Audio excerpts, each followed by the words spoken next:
नमस्कार, आपके साथ मैं हूं सुरभि शर्मा। बड़ी खबर इस वक्त की बता दें, छठे दिन भी इंडिगो का संकट जारी है और आज इंडिगो की 650 फ्लाइट्स रद्द हो चुकी हैं। आज विमानों का ऑन टाइम परफॉर्मेंस 75% है, 30% से बढ़कर 75% हुआ है ऑन टाइम परफॉर्मेंस। हालांकि ये बात सामने आ रही है जहां कहा गया कि हम ऑपरेशन ठीक करने के लिए बड़े बदलाव भी कर रहे हैं।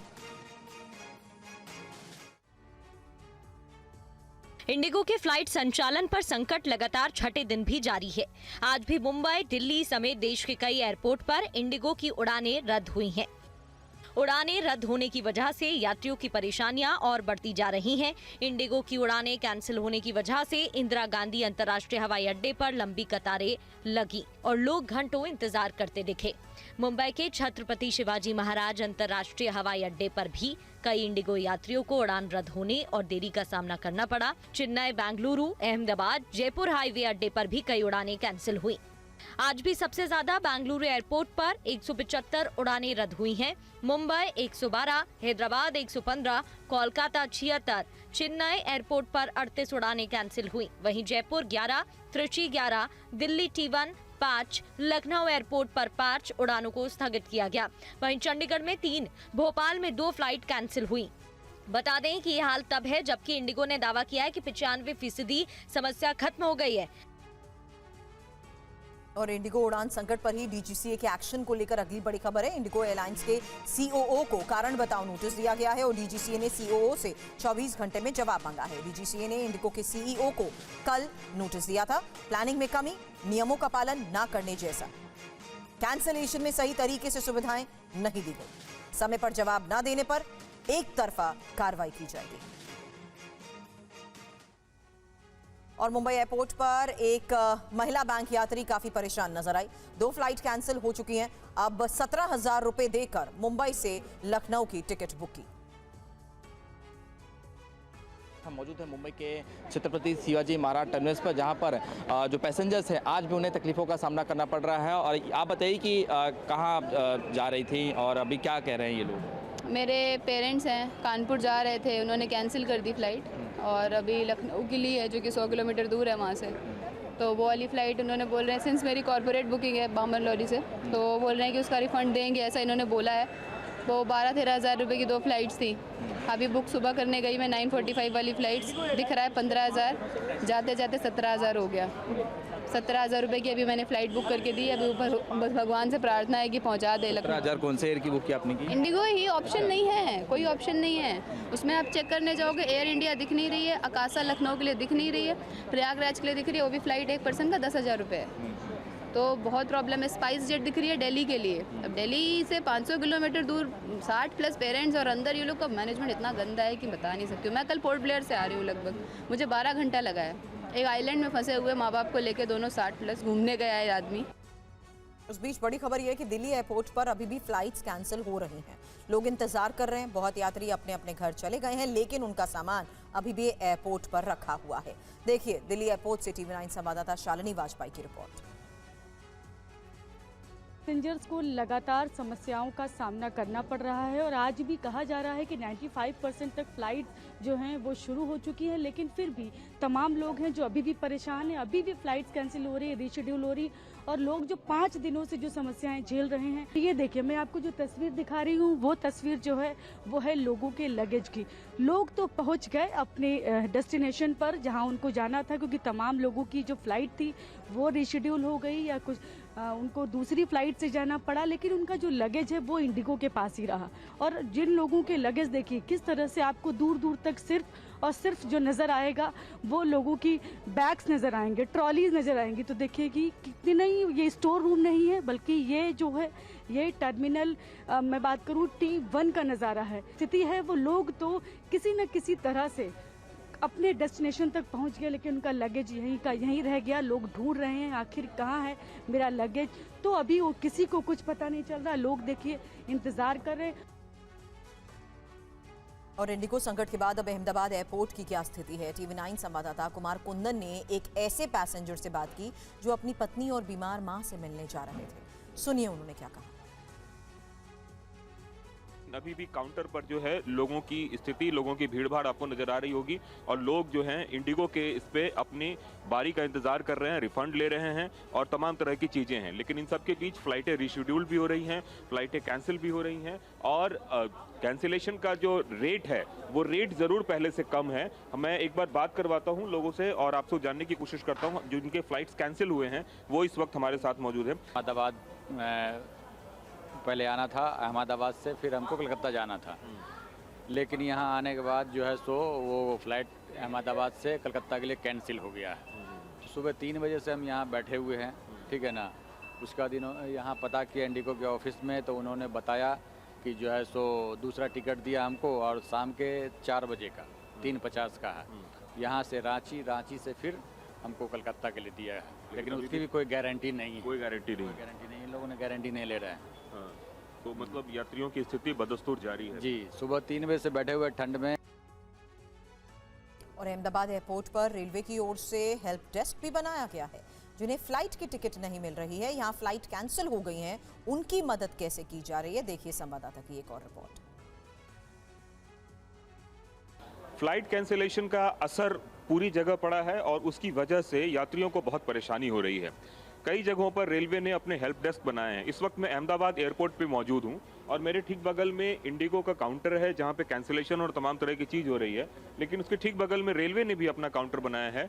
पश्चिम रेलवे का ये बाकायदा हेल्प डेस्क है और यहाँ पे जिन जिन लोगों को कहीं जाना है उनसे संबंधित जो है अगर कुछ चाहिए तो वो यहाँ पे पता कर सकते हैं। ट्रेन की अवेलेबिलिटी बताई जा रही है, टिकट बुक्स हो रहे हैं और ख़ास करके रेलवे ने जो एक्स्ट्रा अपना अरेंजमेंट्स किए हैं उन अरेंजमेंट्स के बारे में लोगों को जानकारी दी जा रही है। मसलन जो 1000 किलोमीटर तक की डिस्टेंस है वहाँ के लिए रेलवे ने स्पेशल ट्रेनों का भी परिचालन शुरू किया है। और जैसे कि अगर किसी को अहमदाबाद से दिल्ली जाना है, अहमदाबाद से मुंबई जाना है, ये सब छोटे रूट। आपका भी ट्रेन का इधर फ्लाइट का कैंसिल हुआ तो ट्रेन के लिए आए इधर आप? हाँ, ट्रेन के लिए आया है, तपास करने के लिए आया है कि इंडिगो की फ्लाइट तो है नहीं आज शाम को और कल सुबह बॉम्बे पहुँचना है। कुछ भी बड़ी खबर ये है कि इंडिगो का ऑपरेशनल संकट आज भी जारी है और एयरलाइन का दावा है कि 95% रूट पर उड़ानें बहाल हैं, लेकिन यात्रियों का कहना है कि ज्यादातर फ्लाइट्स कैंसिल हैं। जयपुर एयरपोर्ट पर अब तक 11 फ्लाइट्स कैंसिल हो चुकी हैं। TV9 संवाददाता ध्वज आर्य की रिपोर्ट देखिए। बड़ी समस्या इंडिगो एयरलाइंस में ट्रैवल करने वाले जो फ्लायर्स हैं उनके साथ में हो रही है। पैसेंजर्स काफ़ी परेशान हो रहे हैं और लगातार ये बात निकलकर सामने आ रही थी कि स्थितियों में सुधार कर दिया गया, लेकिन स्थितियों में सुधार अभी भी नहीं हो रहा है। ये हाथ में टिकट है, कैंसिल है या ओके है? ये एक आशा की किरण है जिसमें इन्होंने कहा है कि आज शाम को ये हमें जयपुर से चेन्नई पहुंचा पाएंगे। 4 तारीख को ग्रुप गया था 3 बसों का फॉरेनर्स का, तो उनके 43 बैग्स यहीं पे रह गए थे इनके पीछे। तो 40 बैग्स इन्होंने भेजे, फिर उसके बाद में वापस इन्फॉर्मेशन आई कि 5 बैग जयपुर एयरपोर्ट पे ही हैं। अभी भी बैगेज की वो लेने के लिए आया हूँ। जो कल आया तो ये बोले कि हमने बैगेज चंडीगढ़ डिलीवर कर दें। वहाँ कोई कॉल नहीं उठा रहा। चंडीगढ़ पे बंदा जाके और वहाँ पे गाड़ी लेके गया है, तो उन्होंने वापस ये कहा कि साहब आप जयपुर एयरपोर्ट पे पता कीजिए, वहीं पे ही है बैगेज। और आज जितनी भी फ़्लाइट्स थी कोलकाता के लिए वो सारी फ़्लाइट कैंसिल है। और मेरे को कोलकाता जाना था, सुबह अर्ली मॉर्निंग की फ़्लाइट थी 7:30 बजे की, तो वो कैंसिल हो चुकी है। पता नहीं किस वजह से हो रही है। अब लखनऊ की तस्वीर देखिए। लखनऊ एयरपोर्ट पर एक यात्री ने जमकर हंगामा किया। यात्री ने पहले अपने सामान की तोड़फोड़ की और उसके बाद सुरक्षा कर्मियों के साथ मारपीट की। पूरा मामला इस रिपोर्ट में देखिए। हंगामा मारपीट की तस्वीर लखनऊ एयरपोर्ट की है, जहां एक यात्री ने जमकर बवाल मचाया। यात्रा नहीं करने देने से नाराज इस यात्री ने पहले तो अपना सामान तोड़ा, फिर वहां मौजूद सुरक्षा कर्मियों से भिड़ गया। एयरपोर्ट पर काफी देर तक हंगामा चलता रहा। ये वीडियो शनिवार रात का है। घनश्याम विश्वकर्मा दमाम जाने के लिए लखनऊ एयरपोर्ट पहुंचे। उस वक्त वो काफी नशे में थे। नशे में होने के कारण घनश्याम को एयरपोर्ट पर मौजूद कर्मचारियों ने यात्रा करने से रोक दिया। इंडिगो के स्टाफ ने घनश्याम को बाहर निकाल दिया। नशे में होने के चलते यात्रा करने की अनुमति नहीं मिली तो वो जमकर हंगामा करने लगे। पहले तो सामान की तोड़फोड़ की, फिर वहां मौजूद अन्य यात्रियों से गाली गलौज करने लगे। जब एयरपोर्ट पर मौजूद सुरक्षा कर्मियों ने रोका तो मारपीट पर उतारू हो गए। हंगामा बढ़ता देख एयरपोर्ट पर मौजूद सुरक्षा कर्मियों ने सरोजनी नगर पुलिस को इसकी जानकारी दी। घटना की सूचना मिलते ही पुलिस ने मौके पर पहुंचकर यात्री घनश्याम को हिरासत में ले लिया। सुरक्षा कर्मी शिकायत पर यात्री के खिलाफ मुकदमा दर्ज किया गया। मामले की जांच पड़ताल की जा रही है। और जयपुर से ही बड़ी खबर आ रही है, जहां जयपुर में नगर निगम की कार्रवाई को लेकर खबर है। 5 मंजिला इमारत को जमींदोज किया गया। बुलडोजर की मदद से कैसे जमींदोज किया गया, उसकी तस्वीर अब आपके सामने होगी। आपको बता दें, 2 दिन से गिरने की स्थिति में थी ये इमारत। और ये देखिए तस्वीर, जहां 2 दिन से किस तरीके से एक तरफ झुकाव होने की वजह से ही ये फैसला लिया गया। 2 दिन से गिरने की स्थिति में इस इमारत को कैसे जमींदोज किया गया, बुलडोजर की मदद से ही इसे जमींदोज किया गया, यही खबर इस वक्त सामने आ रही है। इसी कार्रवाई को लेकर और जानकारी के साथ हमारे सहयोगी ध्वज आ रहे इस वक्त हमें ज्वाइन कर चुके हैं। बताएं ध्वज। बिल्कुल, देखिए सुरभि, ये पूरा मामला जयपुर के मालवीय नगर इलाके का है, जहाँ पर जो है 5 मंजिला इमारत जो कि काम चल रहा था और ये इमारत जो है निर्माणाधीन थी। अचानक से ये इमारत जो है इमारत झुकने लग गई और उसके बाद में क्रेन की सहायता से पिछले 2 दिनों से इस इमारत को रोका गया था। लेकिन जब जेडीए की टेक्निकल टीम आई और उन्होंने इसको जांचा परखा, तो उन्होंने ये माना कि इस इमारत को गिराना बहुत जरूरी है। इसलिए आज ये फैसला लिया गया और जो इसके पिलर थे उनमें जो है ड्रिलिंग की गई और उसके बाद इस इमारत को सुरक्षा की दृष्टि से इस इमारत को गिराया गया।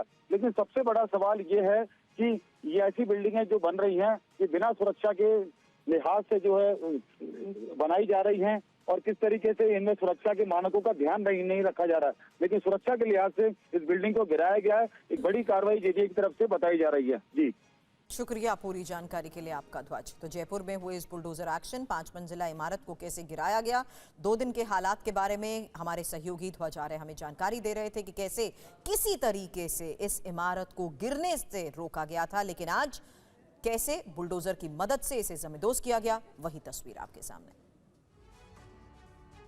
खबर गोवा से, क्योंकि गोवा के एक नाइट क्लब में लगी आग से 25 लोगों की मौत की अब जांच तेज हो गई है। अभियुक्तों के खिलाफ पुलिस ने एफआईआर दर्ज की है। हादसे की वजह जानने की कोशिश हो रही है।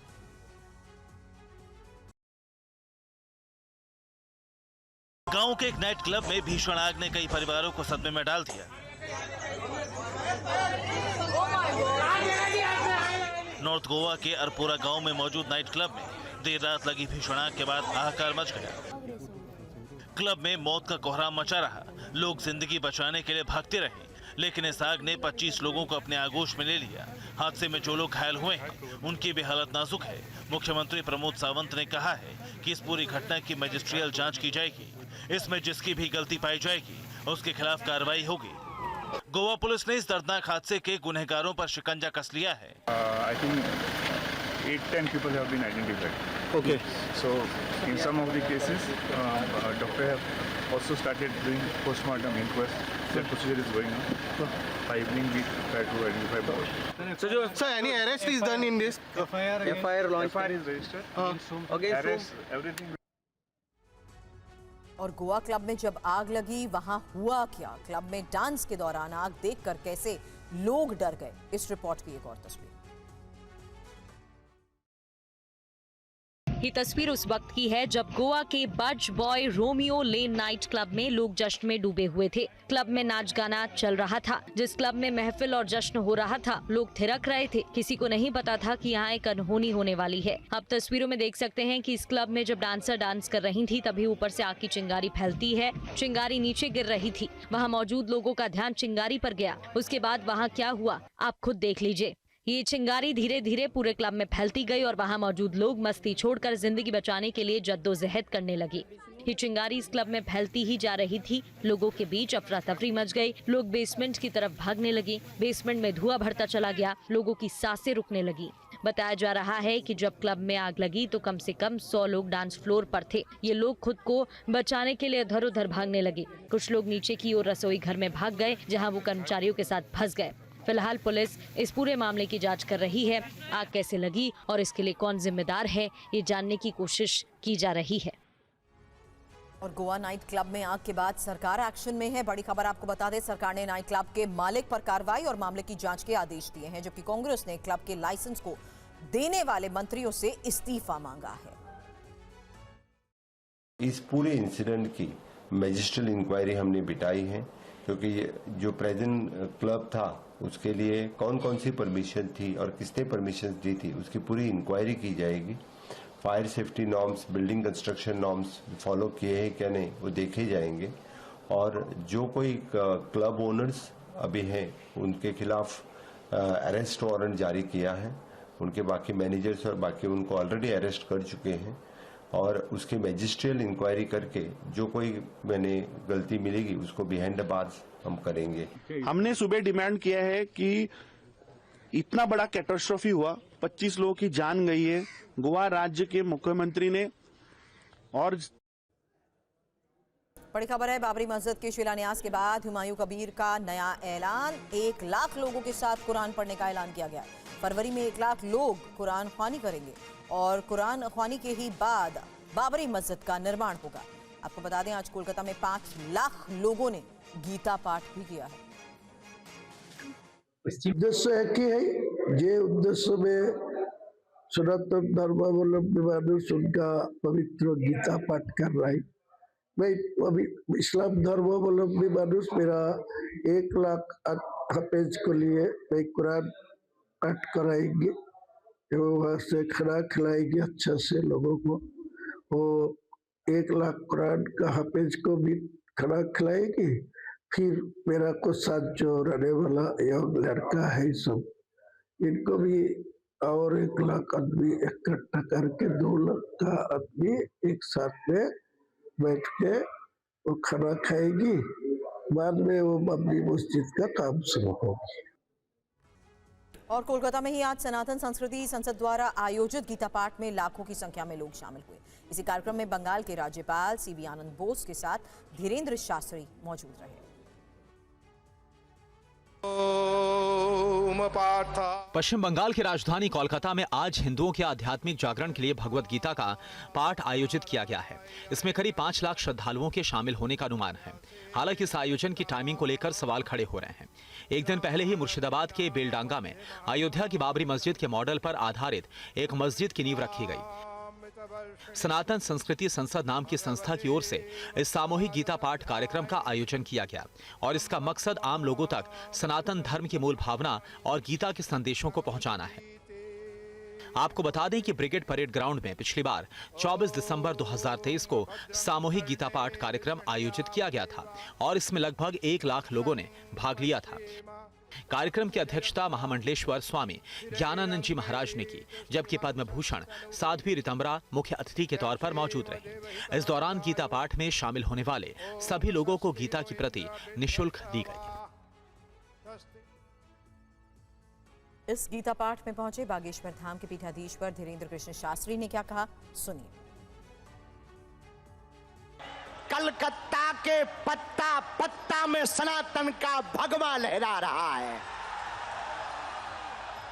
आज हमको प्रसन्नता है, भगवान श्री कृष्ण के वांग में, भगवान श्री कृष्ण का ही वांगमय स्वरूप गीता जी हैं, जिस गीता के ज्ञान से अर्जुन ने कौरवों की सेना को धराशायी किया था। हमें पक्का भरोसा है, भारत का हिंदू पढ़ेगा गीता, जिएगा गीता तो सनातन विरोधियों को धराशायी करे। कोलकाता की नगरी, मां भगवती काली की नगरी आज बड़ी सौभाग्यशाली हुई है। लाखों लोगों के साथ जब गीता पाठ का गूंज, गीता पाठ का श्लोक गुंजायमान हो रहा था, तब लग रहा था मानो हिंदू जग गया हो। और कार्यक्रम में पहुंची साध्वी रितंबरा ने बंगाल में रह रहे हिंदुओं को जगाने की कोशिश की। उन्होंने क्या कहा, सुनिए। आंधियां चलने लगी, अब ज्वार को पैदा करो। बंगाल के हिंदुओं, आंधियां चलने लगी, अब ज्वार को पैदा करो। कंठ में क्रंदन नहीं, हुंकार को पैदा करो। फिर सजने लगी है, फिर सजने लगी है, फिर सजने लगी है समर की भूमिका। पार्थ तुम गांडीव में टंकार को पैदा करो। पार्थ तुम गांडीव में टंकार को पैदा करो।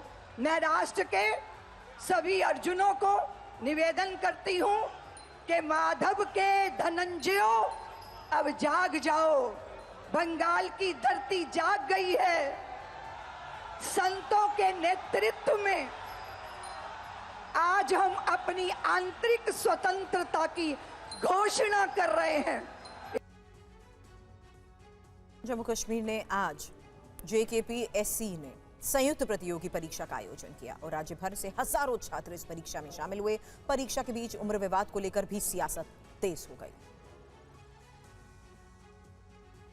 उम्र की छूट देने विवाद के बीच जम्मू कश्मीर लोक सेवा आयोग की आज संयुक्त परीक्षा हुई। इस परीक्षा में शामिल होने के लिए हजारों अभ्यर्थी पहुंचे। अधिकतम आयु सीमा को लेकर विवाद के बीच परीक्षा को स्थगित करने की मांग को नजरअंदाज कर अभ्यर्थी परीक्षा में शामिल हुए। इस विवाद को लेकर मुख्यमंत्री उमर अब्दुल्ला और उपराज्यपाल मनोज सिन्हा के बीच विवाद बढ़ता जा रहा है। जम्मू कश्मीर के सियासी दलों ने भी इस पर सवाल उठाया है। आज जम्मू कश्मीर एडमिनिस्ट्रेटिव सर्विस में जो सबसे पहले जो परीक्षा होती है यानी प्रीलिम्स एग्जाम वो हो रहा है। बता दें आपको कि ये परीक्षा कहीं ना कहीं इस वजह से भी विवाद का गढ़ बना हुआ था, क्योंकि इसमें जो उम्मीदवार थे या स्टूडेंट्स थे उनकी काफी समय से ये मांग रही थी कि इसमें एज रिलैक्सेशन दी जाए। लेकिन बता दें आपको कि उमर अब्दुल्ला ने इस महीने ही जो है शुरुआत के दिनों में एक फाइल जो है वो उपराज्यपाल कार्यालय को भेजी। हालांकि उपराज्यपाल ने कल उस चीज की सफाई देते हुए कहा कि उन्होंने वापस जो है वो फाइल जो है पब्लिक सर्विस कमीशन को भेजी थी। और बिहार में नई सरकार के गठन के बाद प्रदेश में उद्योग लगाने की कवायद तेज हो गई है और सरकार निवेशकों को मदद के लिए कई तरह की सुविधाएं देने की योजना पर कर रही है काम। इसी कड़ी में प्रदेश में निवेशकों और उनकी फैक्ट्री को सुरक्षा देने के लिए CISF की तर्ज पर BISF बनाने का प्रस्ताव भी तैयार हुआ है। इस देश में जैसे CISF है, सेंट्रल इंडस्ट्रियल सिक्योरिटी फोर्स है, उसी तर्ज पर बिहार में सरकार को एक प्रस्ताव भेजने का अभी हम लोगों ने तय किया है कि BISF Bihar industrial security force बनाए। जब से नई सरकार बनकर आई है तो एक नया माहौल बिहार के अंदर निवेशकों के बीच गया है और निवेशक अब भारी मात्रा में बिहार में निवेश करके और उद्योग खोलने के लिए प्रयासरत हैं। ऐसी परिस्थिति में औद्योगिक क्षेत्र को, औद्योगिक जो पार्क होंगे, हमारे जो इंडस्ट्रियल पार्क होंगे जहां पर कि सभी उद्योग लगेंगे, उनके सुरक्षा के लिए हम लोग जो है बिहार इंडस्ट्रियल सिक्योरिटी फोर्स का गठन करने का प्रस्ताव भेज रहे हैं। और हम लोग अभी प्रस्ताव भेजेंगे क्योंकि इसी बीच में तैयारी है। ये आने वाले समय में काफी उद्योग का जाल बिछने वाला है बिहार में, तो ये तैयारी हम लोग शुरू से कर रहे हैं। रक्षा मंत्री राजनाथ सिंह ने आज लेह में BRO के 125 प्रोजेक्ट का उद्घाटन किया। रक्षा मंत्री ने 900 मीटर लंबे श्योक टनल को भी हरी झंडी दिखाई और इस मौके पर उन्होंने कहा कि कनेक्टिविटी मजबूत होने से ऑपरेशन सिंदूर में भी सफलता मिली। इस संबंध में मैं ऑपरेशन सिंदूर की चर्चा यहां पर जरूर करना चाहूंगा।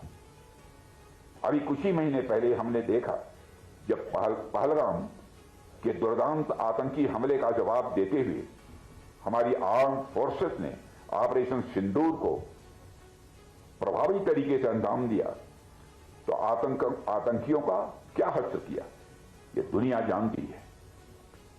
वैसे करने को तो हम बहुत कुछ कर सकते थे, लेकिन हमारी सेनाओं ने पराक्रम के साथ साथ धैर्य का भी परिचय देते हुए उतना ही किया जितना कि आवश्यक था।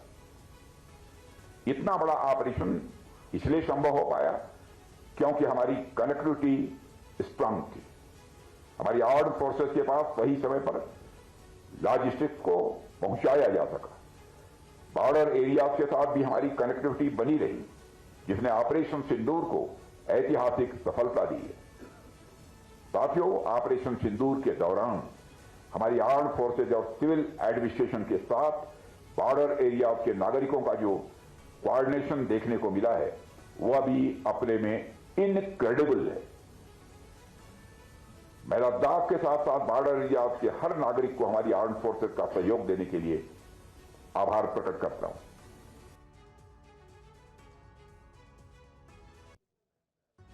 रक्षा मंत्री राजनाथ सिंह ने आज लद्दाख में बॉर्डर रोड्स ऑर्गेनाइजेशन के 125 इंफ्रा प्रोजेक्ट्स का उद्घाटन किया है। उन्होंने इसे BRO और केंद्र के बॉर्डर इंफ्रास्ट्रक्चर को मजबूत करने के लिए एक बड़ी उपलब्धि बताया। देखिए TV9 भारतवर्ष की ये ग्राउंड रिपोर्ट। महत्वपूर्ण भूमिका निभा रही है बॉर्डर रोड ऑर्गेनाइजेशन और इस पर ज्यादा बात करने के लिए हमारे साथ जुड़ रहे हैं बॉर्डर रोड ऑर्गेनाइजेशन के DG lieutenant general Raghu Srinivasan. Sir, आपका TV9 पर स्वागत है। Thank you. Thank you. Sir, हम देख रहे हैं कि लगातार बॉर्डर्स पर सड़कों का, सुरंगों का और पुलों का जाल बिछाया जा रहा है। हमारे बॉर्डर्स बहुत मजबूत हो रहे हैं। कैसे देखते हैं सर आप इस तैयारी को? जैसा कि आपने बताया, सबसे पहली बात तो ये है कि हमारा बॉर्डर का जब इंफ्रास्ट्रक्चर सक्षम रहेगा तभी हमारी जो सामरिक दृष्टि से और जो हमारी सिक्योरिटी फोर्सेस का आवागमन वहाँ पर बॉर्डर में अपना काम कर सकती हैं। पिछले 15 सालों में जो मेरा मानना है कि भारत सरकार ने इसके ऊपर स्पष्ट रूप से अपने नीतियों से और अपने फाइनेंशियल आउटले से ये आदेश दिए हैं। और लद्दाख में बने श्योक टनल सामरिक दृष्टि से काफी महत्वपूर्ण है। इस टनल की वजह से ही उस क्षेत्र की साल भर कनेक्टिविटी बनी रहेगी। इसके अलावा ये टनल सेना की तेजी से मूवमेंट के लिए भी गेम चेंजर साबित होगी। TV9 संवाददाता अंजू निर्वाण ने BRO के DG lieutenant general Raghu Srinivasan से खास बातचीत की। इसको सर श्योक टनल के बारे में बताएं, क्योंकि उसकी जो लोकेशन है सर अपने आप में बहुत ही स्ट्रेटेजिक है, बहुत ही ज़्यादा इम्पोर्टेंट है। मतलब जिस जगह पर वो मौजूद है वो अपने आप में बहुत चैलेंजिंग फेस तो रहा होगा बनाने में, लेकिन स्ट्रेटेजिकली वो बहुत हमारी फोर्सेस को और हमारे देश को बढ़त देगी। देखिए, ये जिस सड़क पे बनी है ये श्योक नदी के साथ साथ चलती है और हमारा एक लोकेशन है दुर्बुक और उसके बाद जो बॉर्डर पे एरिया है वो है दौलत बेग ओल्डी। ये सामरिक दृष्टि से बहुत ही महत्वपूर्ण इलाका है। जो कटन कवर टनल है जो 920 मीटर लंबा है, ये यहाँ पर बनाया गया है और इससे क्या होगा कि जो कनेक्टिविटी जो खत्म हो जाती थी, क्योंकि यहाँ पर लैंडस्लाइड हो जाती थी और यहाँ पर आपको ये देखना होगा कि कोई एक भी दिन हम नहीं चाहते हैं कि ये इस रोड की कनेक्टिविटी बंद की जाए। तो इसलिए हम ये चाहते हैं कि all weather all time connectivity के लिए हम ये कटन कवर टनल जो 920 मीटर लंबा है, ये श्योक टनल जो है इसका हमने प्रावधान किया है। जबलपुर में ही शनिवार रात एक दर्दनाक हादसा हुआ। जनशताब्दी एक्सप्रेस से उतरकर प्लेटफॉर्म पर चल रहे एक ही परिवार के 6 लोग मालगाड़ी की चपेट में आ गए। जबलपुर के मदन महल रेलवे स्टेशन पर शनिवार देर रात एक भीषण हादसा हुआ। प्लेटफॉर्म नंबर 1 पर तेज रफ्तार मालगाड़ी की चपेट में आने से एक महिला की मौके पर ही मौत हो गई, जबकि 2 महिलाओं और 3 बच्चे समेत 5 लोग गंभीर रूप से घायल हो गए। घटना के बाद स्टेशन पर अफरा तफरी मच गई। सभी घायलों को तत्काल मेडिकल कॉलेज अस्पताल में भर्ती कराया गया, जहां उनकी हालत नाजुक बनी हुई है। जानकारी के मुताबिक ये परिवार नरसिंहपुर का रहने वाला है और भोपाल से जबलपुर आ रही जन शताब्दी एक्सप्रेस से यात्रा कर रहा था। ट्रेन के मदन महल स्टेशन पर पहुंचने के बाद परिवार के सभी 6 लोग प्लेटफॉर्म नंबर 1 पर उतरे। बताया जा रहा है कि उतरने के बाद वो प्लेटफॉर्म पर ही गलत दिशा में चल रहे थे। इसी दौरान दूसरी ओर से आ रही मालगाड़ी ने उन्हें अपनी चपेट में ले लिया। ये जो प्लेटफॉर्म में है, गलती से दूसरे प्लेटफॉर्म पे उतर गए थे जहाँ पर से मालगाड़ी आ रही थी, उससे ये एक्सीडेंट हुआ। कल मेडिकल हॉस्पिटल में भर्ती कराया गया है। बाकी सभी सामान्य स्थिति में है और आगे का इन्वेस्टिगेशन किया जा रहा है। बिहार के मुजफ्फरपुर में कपड़ा शोरूम से करीब 4 लाख नकद चोरी की वारदात को अंजाम दिया गया, जिसकी CCTV फुटेज सामने आई। बेखौफ शातिर चोरों ने मुजफ्फरपुर में कपड़े की दुकान को निशाना बनाया। 6 की संख्या में आए चोरों ने दुकान का शटर उखाड़कर गल्ले को तोड़कर 3,77,300 रुपए की चोरी की। चोरी की घटना दुकान में लगे CCTV कैमरे में रिकॉर्ड हो गई। पुलिस का कहना है कि CCTV कैमरे में रिकॉर्ड बदमाशों की तलाश की जा रही है। दरअसल शुक्रवार की सुबह 4:08 पर 6 चोर आए। सभी ने दुकान का शटर उखाड़ा और उसके बाद एक शातिर अंदर गया। उसने गल्ले को क्षतिग्रस्त कर रुपए को झोले में भर लिया। CCTV कैमरे में साफ नजर आ रहा है कि 6 की संख्या में चोर आए। सभी के चेहरे ढके हुए थे। पहले ये आसपास मतलब घूमा फिरा है और उसके बाद मतलब घूम फिर के जब जैसे जैसे लोग यहाँ से इंटर कर रहे थे तो भाग जा रहे थे इधर उधर। रेकी किया है। रेकी करके उसके बाद यहाँ से शटर ओपन उनार के ऊपर और उसके बाद उसमें से मतलब अंदर इंटर करके गल्ले के पास आके और पैसा निकाल लिया। कितने लोग? मुंबई पुलिस ने एक शातिर चोर को पकड़ा, जिसके पास से कई लाख की बाइक्स जब्त की गई। लगातार हो रही मोटरसाइकिल चोरी की घटनाओं का पर्दाफाश करते हुए पुलिस ने एक आरोपी को गिरफ्तार किया, जिसके पास से पुणे से 8 चोरी की मोटरसाइकिल बरामद की गई हैं। 14 नवंबर 2025 को वसई पूर्व में प्लेटफॉर्म नंबर 7 के पास आदित्य होटल के सामने एक युवक की हीरो स्प्लेंडर मोटरसाइकिल चोरी हो गई थी, जिसकी शिकायत माणिकपुर पुलिस स्टेशन में दर्ज कराई गई थी। माणिकपुर क्राइम ब्रांच की टीम ने वसई से लेकर मुरबाद, ठाणे और दादर तक 600 से ज्यादा सीसीटीवी फुटेज खंगाले, जिसके बाद पुलिस ने चोर की पहचान अविराज सुनील गायकवाड़ के रूप में की। पूछताछ में अभियुक्त ने कई वारदात की बात कबूली है। आरोपी की निशानदेही पर ओतुर जिले पुणे से 7 स्प्लेंडर मोटरसाइकिलें, एक रॉयल एनफील्ड बुलेट बरामद की गई है। सीसीटीवी को फॉलो करते समय उसका स्टडी किया। उसके बाद इसमें एक सुनील गायकवाड़ इस नाम के आदमी का पता चला। प्रतापगढ़ जंक्शन पर खड़ी काशी विश्वनाथ एक्सप्रेस ट्रेन की बोगी की छत पर एक युवक चढ़ गया। युवक काफी देर तक हाई वोल्टेज ड्रामा करता रहा और जीआरपीएफ और आरपीएफ के जवानों ने किसी तरह उसकी जान बचाई।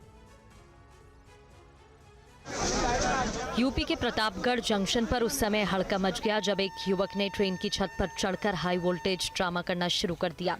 काशी विश्वनाथ एक्सप्रेस पर एक युवक अचानक चलती ट्रेन की छत पर चढ़ गया। हाई वोल्टेज तारों के नीचे ट्रेन की छत पर करीब 40 मिनट तक युवक का खुला छत पर ड्रामा चलता रहा।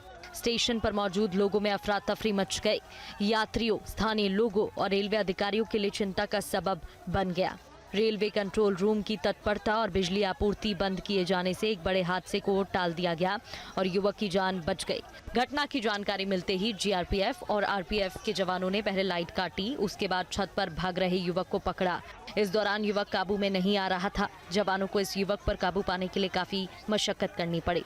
इस दौरान नया माल गोदाम क्रॉसिंग से लेकर प्लेटफॉर्म नंबर 1 तक अफरा तफरी मची रही। तमाशबीन लोगों की भीड़ जमा हो गई। काशी विश्वनाथ एक्सप्रेस वाराणसी से दिल्ली जा रही थी। प्लेटफॉर्म नंबर पर रुकने के लिए धीमी हुई थी। इसी बीच एक युवक बोगी की छत पर चढ़कर हंगामा करने लगा। भारतीय क्रिकेटर स्मृति मंधाना ने कहा कि म्यूजिक कंपोजर पलाश मुछल के साथ उनकी शादी अब टूट गई है। रिश्ता जो पिछले कई हफ्तों से सुर्खियों में था, अचानक खत्म हो गया। भारतीय महिला क्रिकेट टीम की उपकप्तान स्मृति मंधाना की म्यूजिक कंपोजर पलाश मुछल के साथ शादी टूट गई है। बता दें कि बीते महीने 23 नवंबर को दोनों शादी के बंधन में बंधने वाले थे, लेकिन अचानक स्मृति के पिता की तबीयत खराब हो गई थी। इसके बाद पलाश मुछल की भी अस्पताल में भर्ती होने की खबर सामने आई थी। स्मृति मंधाना ने अब एक ऑफिशियल बयान जारी किया है, जिसमें उन्होंने बताया है कि उनकी और पलाश की शादी टूट गई है। भारतीय क्रिकेटर स्मृति मंधाना ने इंस्टाग्राम पर ऑफिशियली बयान जारी करते हुए कहा, पिछले कुछ हफ्तों में मेरे जीवन को लेकर काफी अटकलें लगाई जा रही हैं और मुझे लगता है कि इस समय मेरे लिए खुलकर बोलना जरूरी है। स्मृति मंधाना और पलाश मुछल 2019 से एक दूसरे को डेट कर रहे थे। हालांकि शुरुआत में दोनों ने अपना रिलेशन प्राइवेट रखा था, लेकिन 2024 में दोनों ने अपने रिलेशन की पुष्टि कर दी थी। शादी किस वजह से टूटी है, इस बात का जिक्र स्मृति ने अपने बयान में नहीं किया है। वहीं संगीतकार पलाश ने भी इंस्टाग्राम पर पोस्ट किया और लिखा, अपनी जिंदगी में आगे बढ़ने और अपने व्यक्तिगत रिश्तों से पीछे हटने का फैसला किया है। उत्तराखंड के मुख्यमंत्री पुष्कर सिंह धामी बागेश्वर जिले के 2 दिवसीय दौरे पर हैं और धामी ने यहां हो रहे विकास कार्यों के बारे में लोगों से फीडबैक भी लिया। खिलाड़ियों के साथ बैडमिंटन भी खेला। मुख्यमंत्री पुष्कर सिंह धामी 2 दिन के बागेश्वर दौरे पर हैं। वो आज सुबह सरयू नदी के किनारे पहुंचे, मॉर्निंग वॉक किया, सरयू नदी में आचमन किया और वहां चल रहे विकास कार्यों का जायजा लिया। इस दौरान सीएम धामी ने लोगों के साथ मिलकर उनका कुशल क्षेम भी जाना। साथ ही धामी ने सरकार द्वारा चलाई जा रही कई जन कल्याणकारी योजनाओं के संबंध में उनका फीडबैक भी लोगों से लिया। पुष्कर सिंह धामी ने बागेश्वर दौरे के दौरान इंडोर स्टेडियम पहुंचकर खिलाड़ियों के साथ बैडमिंटन भी खेला और उनका उत्साह बढ़ाया। युवा खिलाड़ियों से बातचीत कर उन्हें मिल रही सुविधाओं के बारे में जानकारी ली। सीएम ने खिलाड़ियों से राज्य में खेल को लेकर किए जा रहे कार्यों पर फीडबैक लिया। विस्तार से सभी विभागों के साथ बैठक की है। जल्दी इस दिशा में हम कार्य योजना को धरातल पर उतारने के लिए भी पूरी तरह से काम करेंगे, जिससे कि इस क्षेत्र के हर एक नौजवान को रोजगार मिले, हमारी जो मातृशक्ति है उनको हर क्षेत्र में आगे बढ़ने का अवसर मिले, यहाँ का समग्र विकास हो। भारत में इकोनॉमिक ग्रोथ के साथ लोगों की आय में भी खासी वृद्धि हुई है और लोगों का रुझान अब लग्जरी घरों की ओर बढ़ा है। एक रिपोर्ट के मुताबिक 1 करोड़ और उससे ज्यादा कीमत वाले घरों की मांग सस्ते मकानों के मुकाबले ज्यादा बढ़ी है। देखिए ये रिपोर्ट। भारत के हाउसिंग बाजार में पिछले 10 साल से बड़ा बदलाव आया है। होम बायर अब लोकेशन, बिल्डर की विश्वसनीयता और भविष्य में घर की कीमत में वृद्धि को ध्यान में रखकर घर खरीद रहा है। आय बढ़ने के साथ ही लग्जरी घरों को खरीदना अब ट्रेंड बन गया है। Real estate consultancy firm JLL India की रिपोर्ट के मुताबिक 2024-25 में कुल अपार्टमेंट की बिक्री में 62% 1 करोड़ और उससे ज्यादा कीमत के आवासों की रही है। 2023-24 में इनकी संख्या 52% थी, जबकि 1 करोड़ से नीचे कीमत वाले आवासों की बिक्री में 30% की गिरावट रही। प्रीमियम सेगमेंट में 1.5 करोड़ से लेकर 3 करोड़ कैटेगरी के आवासों की मांग सबसे ज्यादा 10% बढ़ी। प्रीमियम सेगमेंट की कुल बिक्री का 60% बेंगलुरु, मुंबई, पुणे में रही। बेंगलुरु में 45,815 यूनिट, मुंबई में 42,398, पुणे में 40,269 यूनिट की बिक्री रही। देश के 2025 के शुरुआती 9 महीनों में शीर्ष 7 शहरों में 2,02,756 प्रीमियम यूनिट की बिक्री रही।